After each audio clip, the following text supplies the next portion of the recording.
Welcome to 5-Star Weekly. The new boy has arrived, but do we have enough games for him to make the impact that we need him to? We're getting all that and more coming up. Before we get into it, become part of the notification squad by hitting the bell next to the subscribe button on YouTube. Welcome to the show, 5-Star fam. I'm AJ, and LA United played LA Galaxy to a 2-0 loss. LA United finally returned from the Leagues Cup break after crashing out, but unfortunately it was against the league, or not the league, but the Western leaders in LA Galaxy, and it proved to unfortunately be too tall of a task.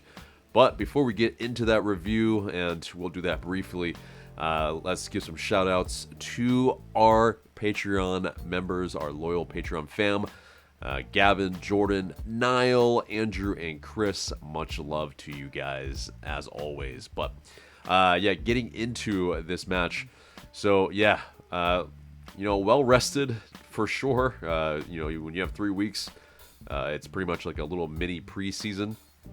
But against the Western Conference leaders right now, 75 minutes we looked okay, but it was definitely a tale of two halves. And the first half, we looked to be the better team. We had probably the better chances. The XG was 1.32 to LA Galaxy's 0.55.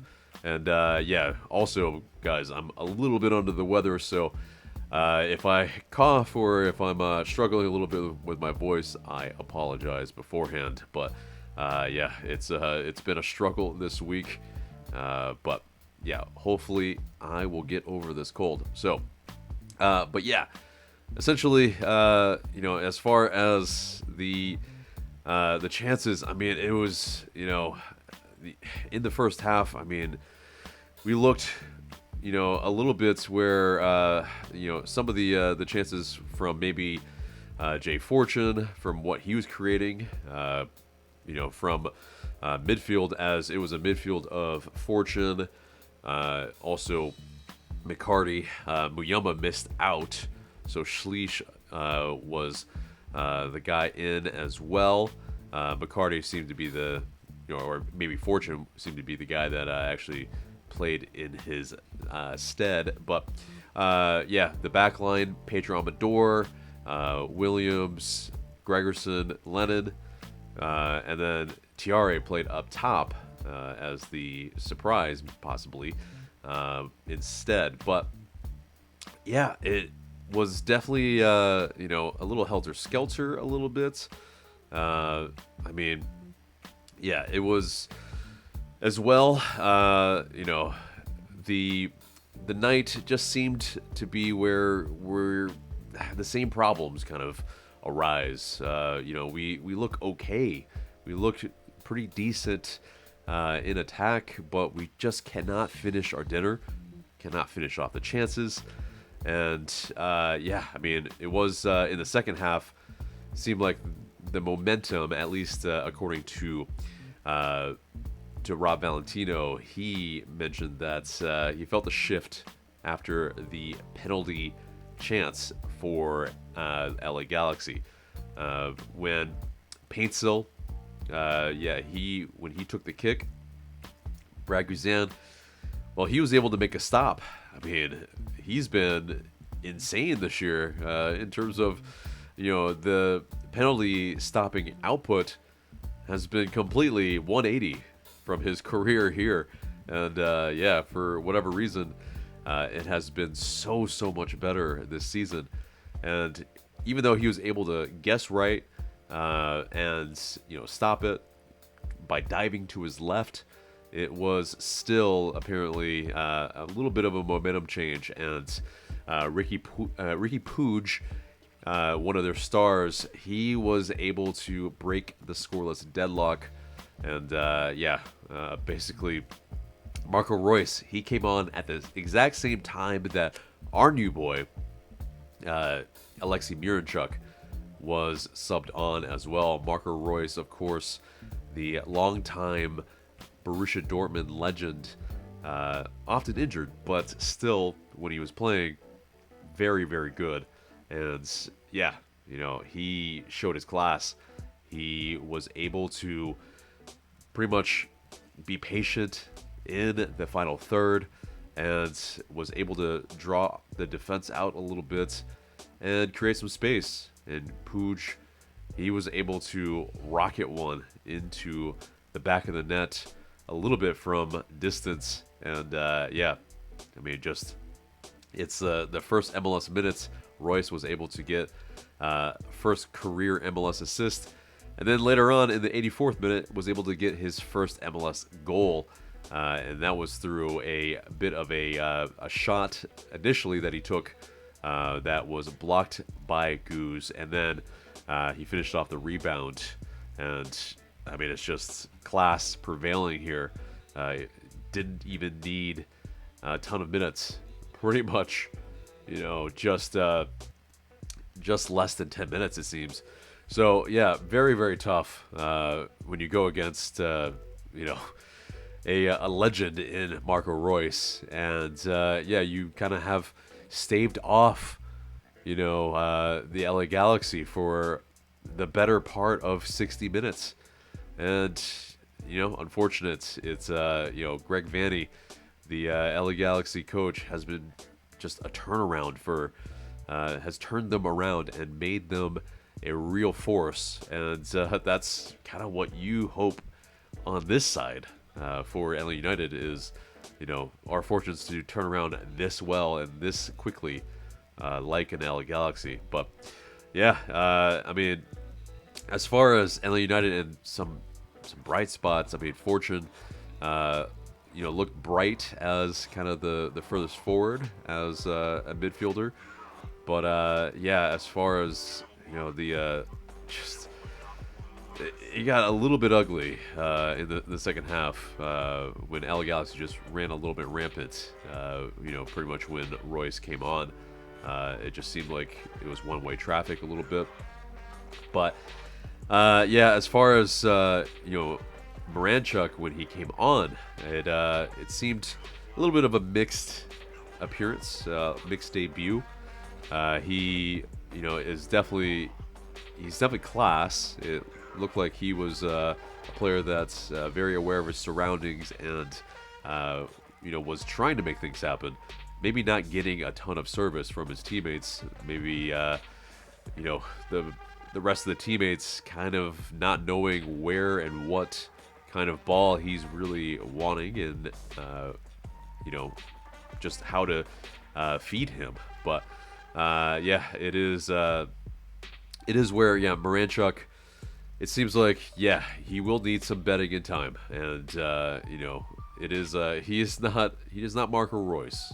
That is for sure. It is, there is a bit of a difference in the class between Royce and Miranchuk, but still, you can see the glimpses, the flashes, a little bit of the quality, and hopefully he'll be able to, get some fitness very, very quickly in order to do so. But Shauna Silva, he did say a quote to the press.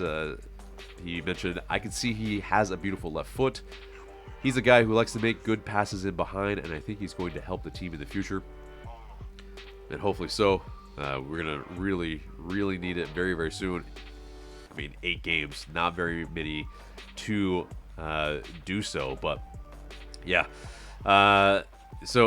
very, very ugly scoreline in a sense of, 2-0. Just kind of, not what you really prefer. It's on the road. It's kind of almost expected at this point, so it's kind of annoying. We're not going to really maybe get 3 points, but it is, there was the hope that we could topple a top team and, play against kind of the grain. But, kind of the class showed in this one. So, it was, the scoreline that's probably most bettors would have expected. But, LA United, they they will play Charlotte FC at Bank of America Stadium this coming weekend, and we'll have that preview later for you. And yeah, there will be back-to-back home matches after that, after an international break. But let's get into the news. And so with that loss, we still somehow stay in the playoff kind of table in one of the places, and we are 9th, just above Philadelphia at 10th, 1 point above them. Toronto are unfortunately 5 points above us in 8th, so we definitely have some making up to do in the very near future. But yeah, so it is definitely where, yeah, a lot to do, and yeah, we're gonna have to hope for other teams to kind of drop points, and yeah, kind of for us to go on a run, and we shall see. But next bit of news, Jason Longshore had a discussion on Off the Woodwork with President and CEO Garth Lagerwey, and also the VP Dimitrios Efstatu. And yeah, basically they talked about how they have hired a search firm for the head coach search. Valentino is a candidate. Efstatu, he did say about the club's attempt to bring in a striker, quote, "Our challenges were not with reaching a mutual agreement with the player, and all of our key targets, where ultimately we hit a real challenge, was what the counterpart or counterparty club was asking for." And so, yeah, the teams that we were negotiating with wanted maybe more than we were wanting to part with, and obviously that is kind of part and parcel when it's very much announced what you have to work with.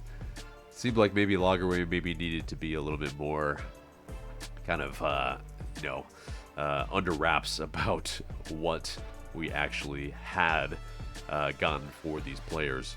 Even though, yeah, part of that, I get it. It makes it where it is, it makes the fans feel more satiated that, okay, we got a big transfer fee.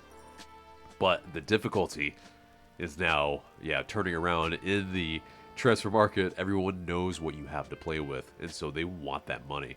But yeah, Efstatu, he also mentioned that forwards from England were commanding transfer fees that were 60+ percentage greater than their fair market value, and an increase that Efstatu said was caused by hardening financial fair play regulations. And so, yeah, it's basically the kind of salary cap for the leagues have been definitely a lot more stringent. And yeah, we were kind of looking at, I think, a lot of the different leagues around Europe, but it seems like the fees were exorbitant, and we didn't want to pay them. Now, that's an argument for, well, should we kind of pay a little bit more for kind of the player that we want? And I mean, it is an argument that maybe it doesn't matter. We have the goods, so who cares? But it also is, well, yeah, the transfer fee is going to be announced, and then, yeah, it's going to be kind of all over MLS news and all of that type of thing, where these players will have to live up to that hefty transfer fee. And so there is that aspect as well. And especially if they're not quite at that level of, okay, they break the transfer fee record in MLS. So, I mean, I get it from that standpoint to a degree, but yeah, I think we still absolutely needed to bring in somebody if they're trying to reach the set goals that they set out not only in the beginning of the season but mid-season, saying that yeah, they wanted to kind of at least make the playoffs. And I mean, we have all to do still. And yeah, we're clinging on to that last playoff spot, but it is by a thread. And yeah, ultimately, you know, kind of maybe talking about the head coach search as well. It's a big, big part of it. I think that aspect is one of these things that, you know, really ultimately will kind of solidify who and what type of players that we can bring in. Because yes, we could throw money at the solution all we want, but yeah, you need a head coach that can coach these players that we bring in to a successful team, to a team that is cohesive, coherent, and I mean just a team that looks and plays attractive football. And I mean, right now at the moment, Valentino has us playing very direct, very vertical, which can be attractive at times, but I mean, ultimately, it's still not doing what we need. We obviously have a very lack of quality in the side right now, so that's a big part of it. But yeah, ultimately, like LA United, the very fact that yes, it's probably about 2 to maybe 3 months later now that, you know, a search firm has now been hired. It just seems very, very slow, very methodical. And yes, maybe that's what we need to, or maybe that's what Garth Lagerwey thinks we need. But I think, yeah, it's very much where a lot of fans have punted the season. And for them to actually think that we have a chance in the playoffs, I mean, yeah, I think there needed to have been significant strides in that regard. But yeah, moving on from that, and thank you guys for the patience. I am struggling with my voice a little bit. I'm powering through. But yeah, the next bit of news is that, and it's the LA United 2 news. They fell 4-1 against Carolina Core FC at Truist Point Stadium. And yeah, defender Ethan Dudley bagged his first professional goal. Congratulations to him.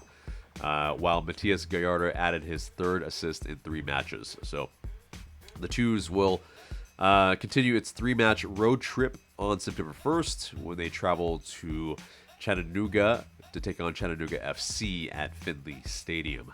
But yeah, that does it for the news, and it gets us to the mailbag. And you guys send in these questions through Discord and IG Story. Please continue to do so, and we might answer your question in the future. So, first question comes from greatest Josh Cohen fan. Should Dax be a starter or a bench player? Get sub on when our midfield is dying.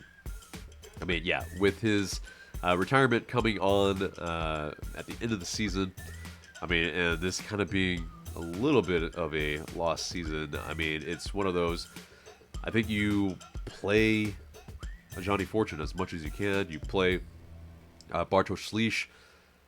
Yeah, Dax can be a little bit of a, you know, spell a guy here and there if we need, but I think, yeah, at this point, he should finish games.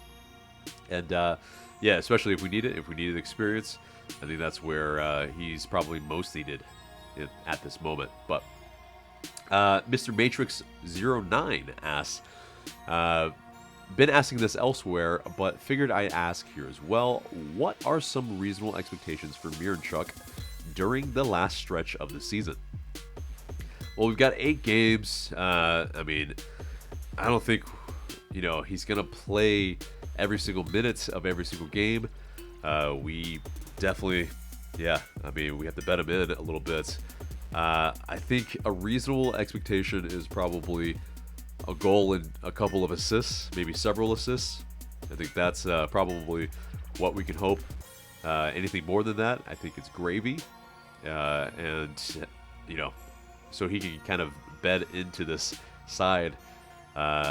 but I think as well from a non-stat standpoint, I hope he can kind of really acclimate himself to the team, the squad, the city, so that he can come in 2025 raring to go, ready to really kind of gel with the existing squad and the new players that we'll have in, and hopefully he will have established a little bit of just some just know-how of essentially where some of these players are, as far as tendencies. I would say Gregerson, Schleich, Saba, kind of just the chemistry with these guys. Hopefully, that's the main part, is kind of with the core of the squad. If he can kind of acclimate, like I said. But next question comes from let's see, Misty Taken, or Misty Staken, or Misty is Taken. Okay, there we go. Yep. But why haven't we tried to rebuild our team yet? I think that's the interesting bit with more of the casual fans. It feels like, they're like, okay, why haven't we been trying? And obviously they have been trying, and since 2019 they've been trying to retool, but it's just gotten worse and worse from a kind of roster building standpoint. And you just kind of see miss after miss, and some players that kind of do well temporarily, possibly, but larger part, it's just not good enough as far from a quality player standpoint. But and speaking of that, Mikachu asks, what positions do we need to sign during the next transfer window besides the obvious number 9? I think Shane Silva has left a lot to be desired this season, and if we could move on from him, I would probably, and try to find a more goal-scoring more goal-scoring left winger. I think also we need a possibly better number 8, where we can get some goals and assists from, because again, our midfield, we have barely any goals to speak of, and that makes it really, really difficult when the burden of scoring is all on the forwards. So absolutely, we need that for sure. I think possibly as well, Brooks Lennon. I mean, the right back position needs to be upgraded. I think we can upgrade there, and I think from a defensive standpoint, if we can get someone, I think a little bit more stout, and I think you've just seen Lennon, his stats kind of fell off a cliff when he didn't have kind of a focal point to assist to. It just seems like the service was a little bit more one faceted, for lack of a better phrase, and so it's super difficult to say every single piece, but I think those are kind of the highlights of some of the positions that we need to really upgrade on. And then I think we need to raise our floor, but can we do it all in one window? I'm unsure. And with the roster restrictions, we have a lot to do this off season. But Gab Spats asks, not a question, but was it just me, or did the players seem reluctant to pass to Miranchuk on his debut? I think you're a little bit maybe correct, is that it seems like they didn't exactly know where he was preferring some of the balls, and maybe his good zones where he likes to operate.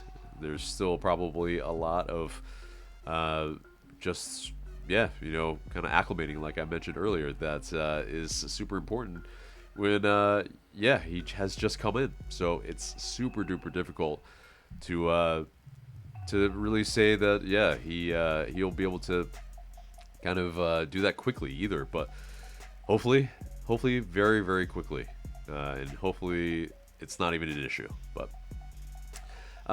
Frank DeMelfi asks, is there ever going to be an end to our mediocrity?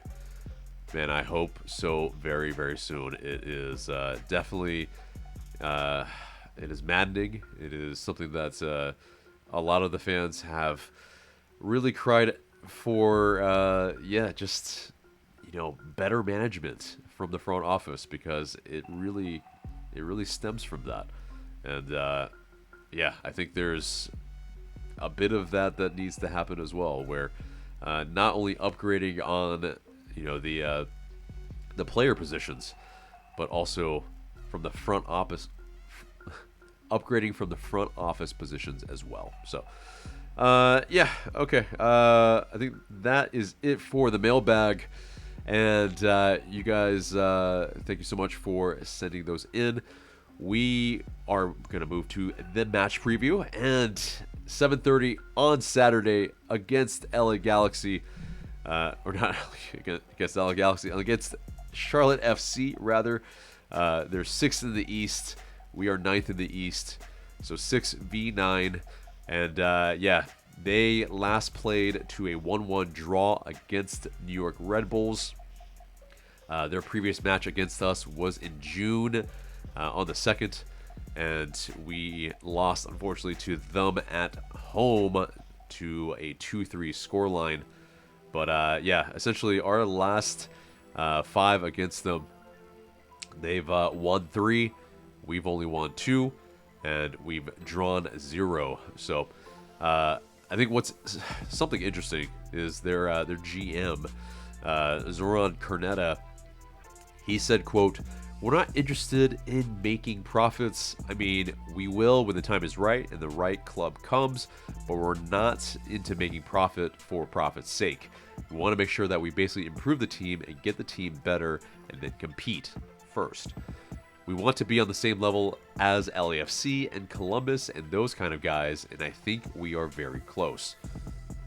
I think that's a very, very interesting quote, and maybe kind of is a little bit of a jab to us as well, because yeah, we're pretty notorious as a club that likes to sell, make a big profit, but yeah, I think we also have proven that, okay, yeah, buying wise, we're not that great as far as spending that money, at least in the last 5 years.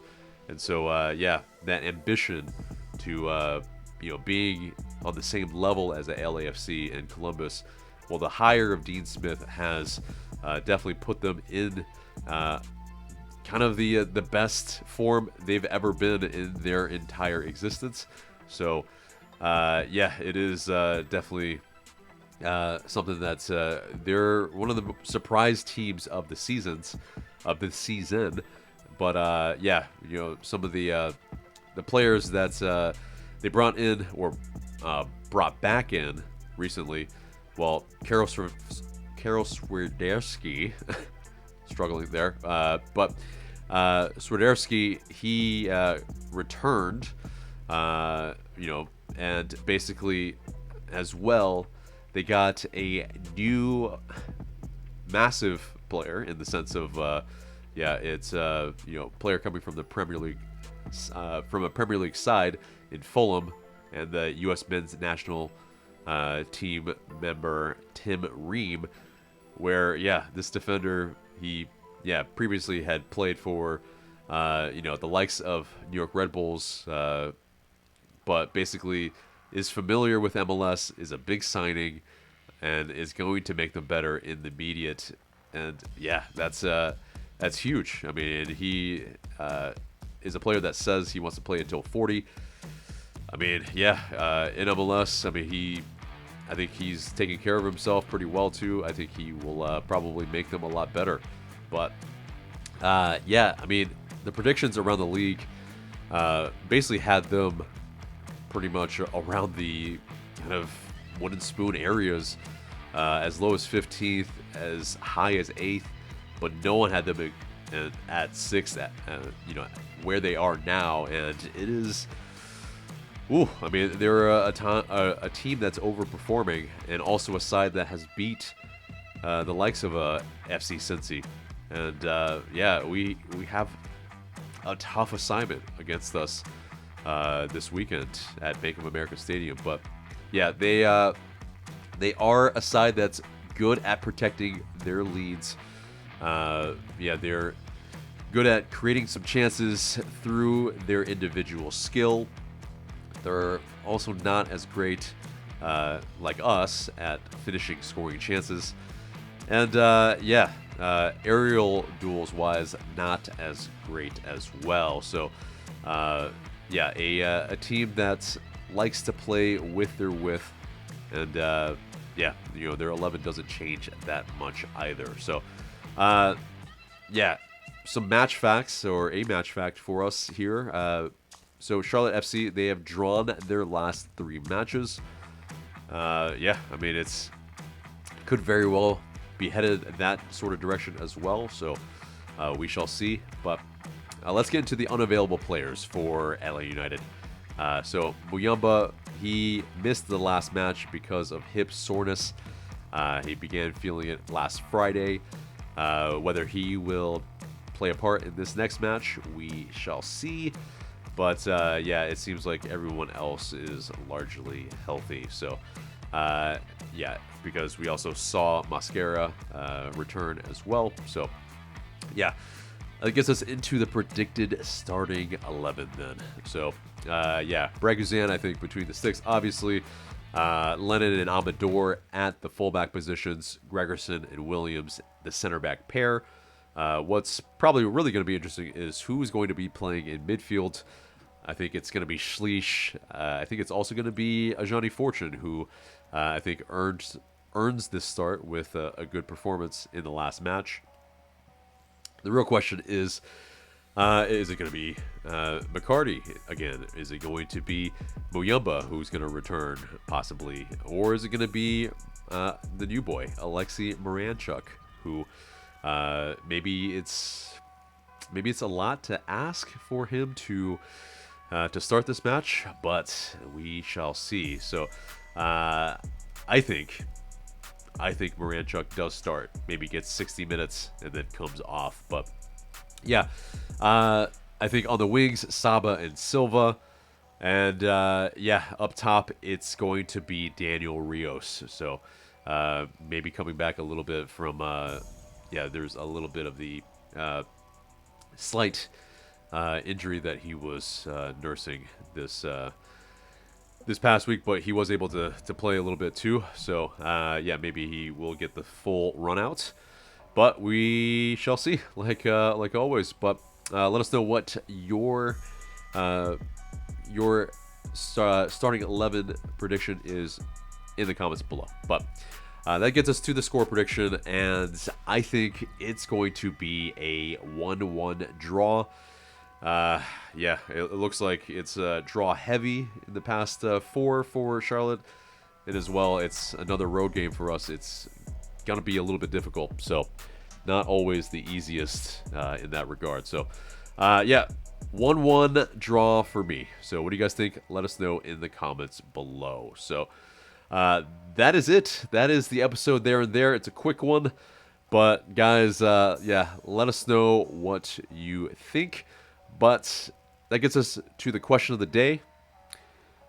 And the question of the day is, will Alexey Miranchuk get the start?